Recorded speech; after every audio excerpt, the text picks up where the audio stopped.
In this edition of SMA Journal, we remember the 200th birthday of Fr Augustin Planque SMA, first Superior General of the SMA and founder of the OLA. We have a report from the annual Dromantine Summer Camp 2026. We view a pictorial record of Dromantine past and present by Fr Des Corrigan SMA, and Silver Jubilarian Fr Christopher Emokhare SMA reflects on his priestly journey.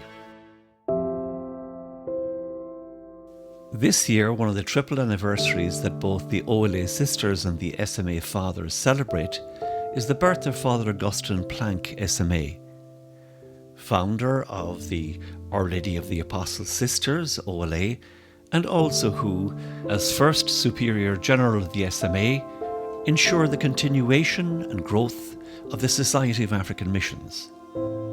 He was born 200 years ago on the 25th of July 1826. Without him, the SMA would likely to have ceased to exist soon after it was founded, and the OLA would not have come into being. He was born in Chemie, northern France, into a devout and hard-working Catholic family. As a young man searching for direction, he discovered an appeal from Monsignor Melchior de Marian Breziac, who sought volunteers for a new missionary initiative, the Society of African Missions.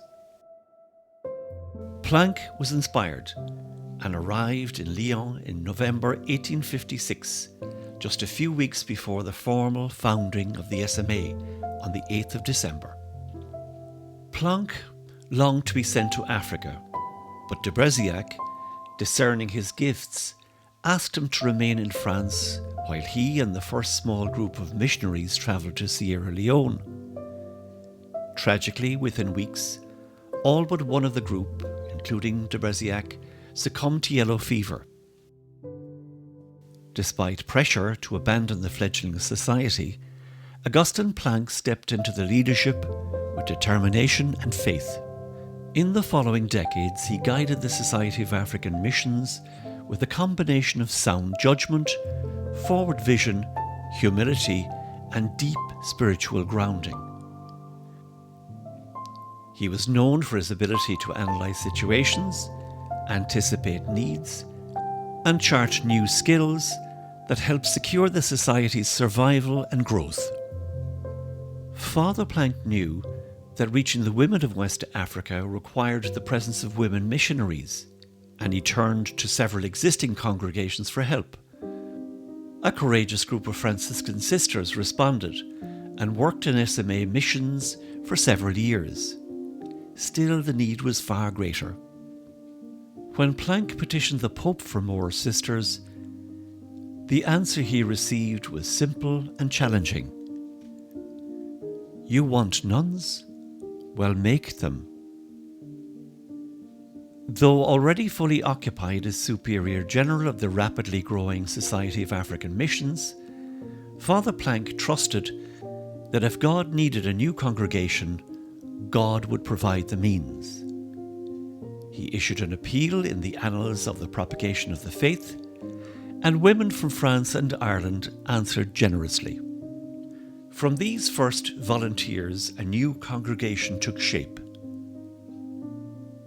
He placed the growing community of sisters under the protection of Mary, Queen of Apostles, and chose as their motto the phrase from Acts 11-14, "With Mary, the Mother of Jesus." Thus, on the 1st of May 1876, the Sisters of Our Lady of Apostles were born. About a year later, the first OLA missionaries arrived in Lagos. Among them were two Irish women, Sister Dominique O'Riordan from Cork and Sister Felicity Kerwin from Dublin. Both gave their lives within their first year on mission, an early testament to the courage and sacrifice that would characterize the congregation's history. In the following years, the presence of the OLA sisters spread throughout West Africa, North Africa, and the Middle East and beyond.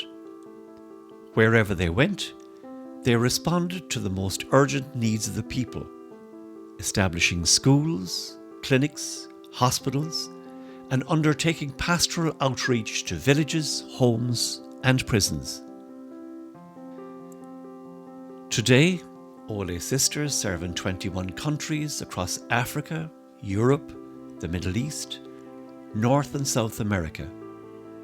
Their work remains anchored in the same spirit Father Planque instilled: profound faith, courage, and commitment to making Christ known and loved.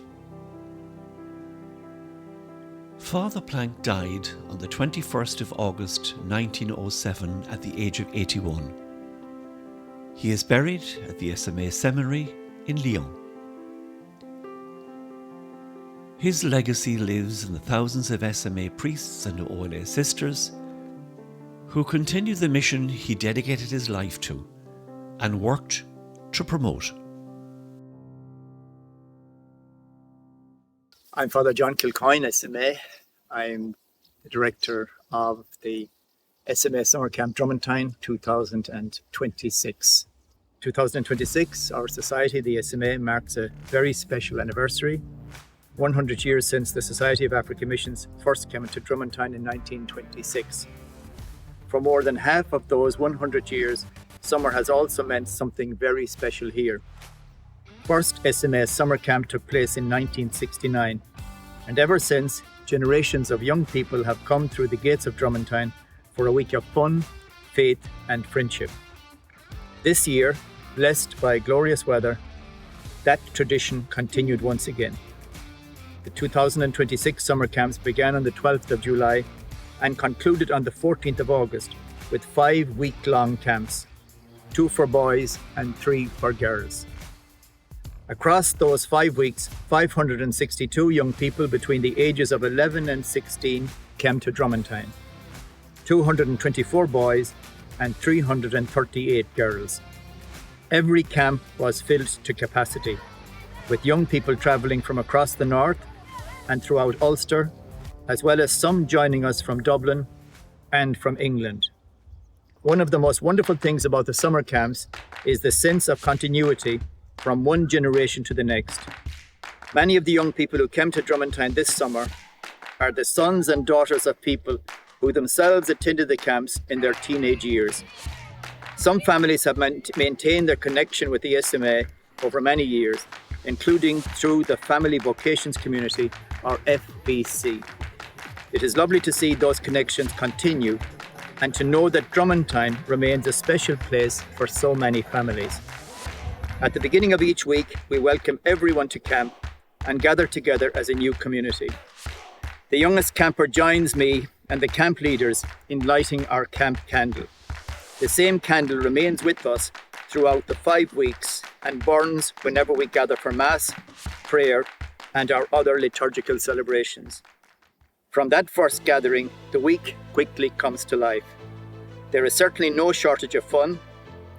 Throughout the week there are games, quizzes, movies, talent shows, karaoke, and discos, as well as plenty of sport.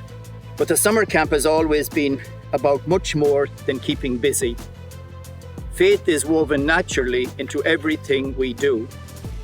We begin each day together in prayer, we celebrate Mass each day, and one of the most special moments of every week is our prayer service around the cross in the style of These. Through music, candlelight, readings, silence and reflection, the young people have an opportunity to slow down, to pray, and simply to be together. And of course, friendship is at the heart of camp life.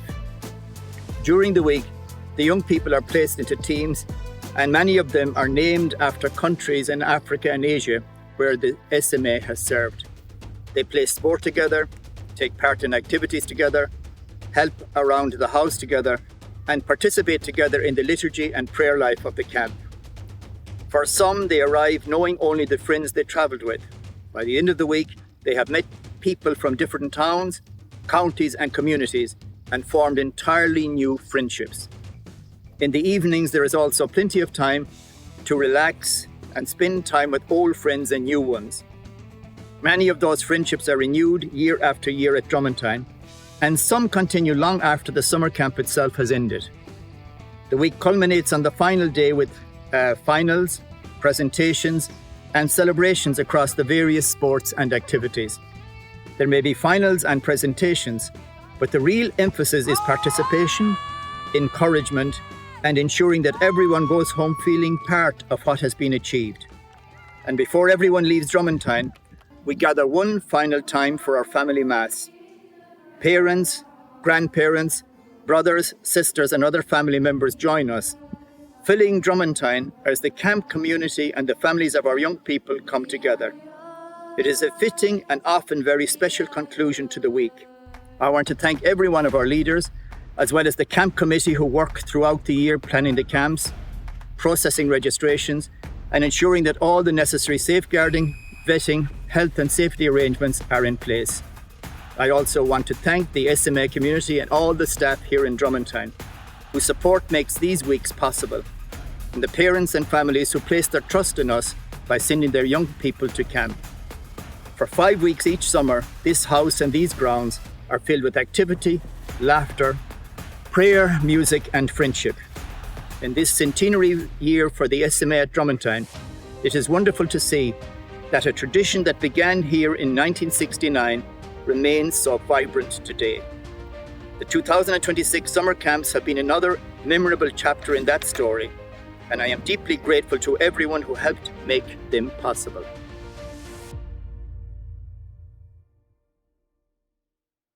It is exactly 100 years since the Society of African Missions moved into the Dromantine estate in Newry, Northern Ireland. A history of that time has been written by Fr Des Corrigan SMA, who has also published a pictorial record of the seasons as they change in that spectacular landscape. The book also includes historic photographs of the early days in Dromantine. The SMA came to Dromantine in 1926, so this year we are celebrating 100 years of SMA presence in Dromantine. And this book is of the photographs of Dromantine is just a little contribution to the centenary celebrations. Hopefully it will show some of the stunning beauty of Dromantine. And also I've included some of the developments during the past 100 years as the Society responded to the growing number of seminarians in the 1930s, 40s, 50s, 60s, requiring more accommodation and more facilities, and then later responding to the need to develop the Retreat and Conference Centre in Dromantine. I was fortunate to spend many years in Nigeria, which I enjoyed very much. And there we had 2 seasons. One was hot and dry, the other was hot and wet. But I did miss the seasons that I was used to in Ireland. So when I returned to Ireland, and especially to Dromantine, I really appreciated the seasons all the more.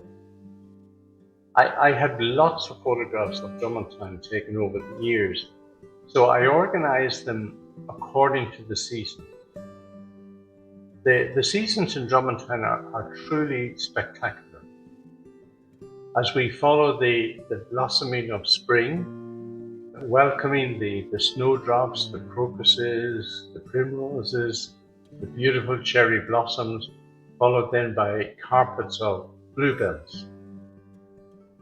Leading on to the growth of summer, when we admire the array of colours in the trees, in the shrubs, the flowers, followed then by the beauty of autumn with the ever-changing colours as the leaves turn from green to brown to red, eventually falling to the ground and dying.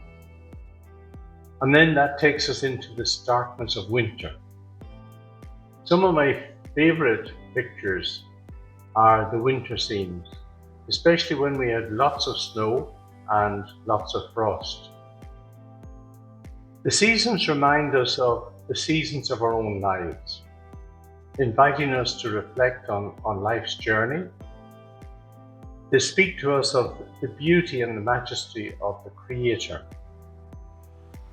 So I think we would be well advised to follow the advice of St. Columbanus when he said, if you want to know the Creator, learn about creation.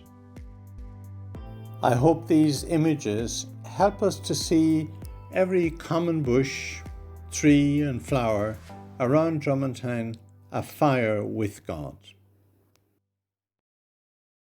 Also in Dromantine this year, Father Christopher Emokhare from Nigeria celebrated his Silver Jubilee and sent us this reflection on his life as a missionary priest. Dear friends, 25 years ago, I said a simple yes to God's call. And today, looking back, I can only echo the words of the psalmist in Psalm 126, verse 3. It says, the Lord has done great things for us, and we are filled with joy. Yes, the journey has not always been easy. There have been moments of great joy and moments of deep pain, seasons of celebrations and seasons of silence. There were times when I clearly saw God's hands at work, and times when I simply had to trust that He was leading me, even when I could not see the road ahead. You see, through it all, one truth has remained constant. God has been faithful. God has been faithful. This Silver Jubilee is not a celebration of my achievements. It's a celebration of God's amazing grace. If I have touched lives, preached His word, celebrated the sacrament, or brought hope to anyone, it is because the Lord chose to work through an imperfect servant. So I thank God for the gift of my vocation, for the Society of African Missions, for my family, brother priests, religious, friends, benefactors, parishioners, and everyone who has walked this journey with me. Thank you to everyone who has been part of this beautiful journey. Please continue to pray for me that I may remain a joyful, humble, and faithful priest after the heart of Christ.